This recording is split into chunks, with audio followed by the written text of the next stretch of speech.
daawasho wacan saaxiibayaal ku soo dhawaada janalka maanta waxaan uga hadli doonaa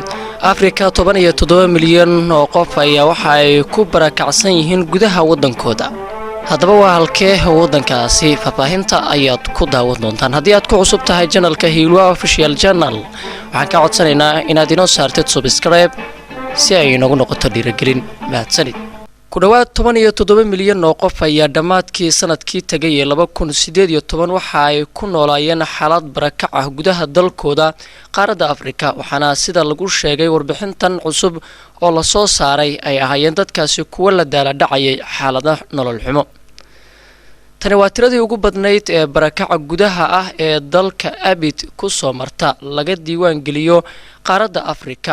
waana 40 guud ahaan barakacayaasha gudaha ee caalamka sida ay tiri warbixintan la soo saaray. xilli ay Afrika xusayso sanad guuradii 10aad axdigii Kampala iyo sharcigii ugu horeeyay ee caalamka ee wax looga qaybinayo dadka ku barakaca gudaha dalkooda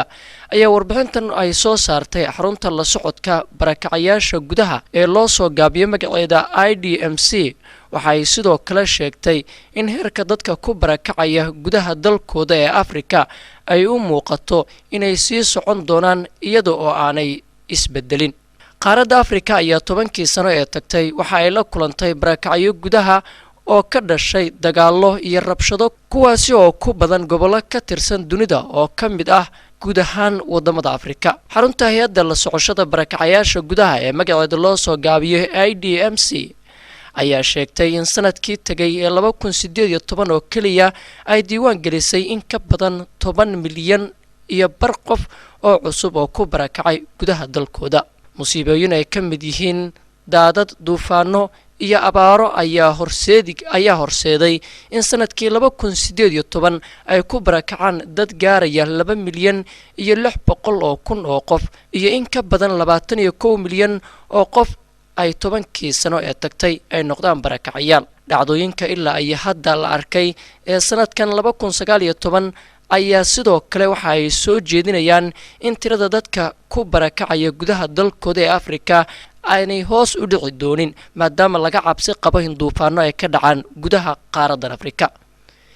midowga Afrika waxa uu sanadkan 2019 ku qeexay sanadka qaxootiga dadka soo laabanaya iyo sidoo kale kuwa gudaha dalkooda ku barakacaya si loogu xuso 10 sano guuradii axdigii Kampala. inkastoo ay jiraan horumar wanaagsan oo sanadkan laga sameeyay dalal ay ka mid yihiin Ethiopia, Soomaaliya, Niger iyo sidoo kale wadamo kale oo qaatay siyaasado iyo sharciyo la xiriira barakacayaasha gudaha, haddana sare u kaca guud ee barakacayaasha qaaradda Afrika ee 10kii sano ee tagay ayaa muujinaya in aan la qaadan talooyin ku filan oo lagu aasaasayo nabad, lagu horumariyo amniga, lagu yareynayo halista musiibooyinka. waxaana sidaasi tiri agaasimaha xarunta hay'adda magaceeda loo soo gaabiyo IDMC. Afrika ayaa waxaa ka dhaca musiibooyin bani'aadanimo oo ku jira kuwa ugu xun caalamka, kuwaasi oo in badan oo ka mid ah aan la warin ama aan qarash lagu bixin in laga hortago, ayay tiri sidoo kale warbixintu. waxay tusaale u soo qaadatay dagaalada gobolada Ingiriiska looga hadlo ee dalka Cameroon ee sanadkii 2018 horaantiisii barakacayaasha 20 goor ay ka badan yihiin kuwa ka dhashay falalka kooxaha Boko Haram ee Afrika.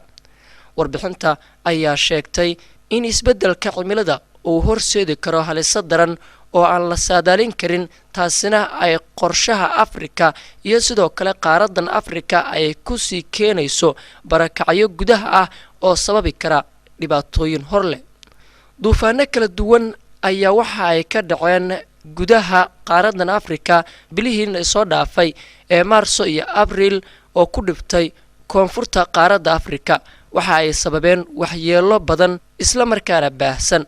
waxayna sidoo kale sababeen isla markaana ay barakaciyeen in ka badan 600 oo milyan oo qof oo Afrikaan ah. mid ka mid ah sababaha ay duufaanada xoogga badan u sababaan waxyeelada burburka badan geysta ayaa waxaa lagu sababeeyay in ay ku dhacaan gobollo ay aad horay u baylihiyeen markii horeba saameynta abaaro xoogan oo ku dhiftay taana sida la xaqiijiyay waxa keentay cimilada adduunka oo aad isu bedeshay axdiga Kampala waxa uu aasaas wanaagsan siinayaa in la qaado ficilo isla markaana sanad guuradan tobanaad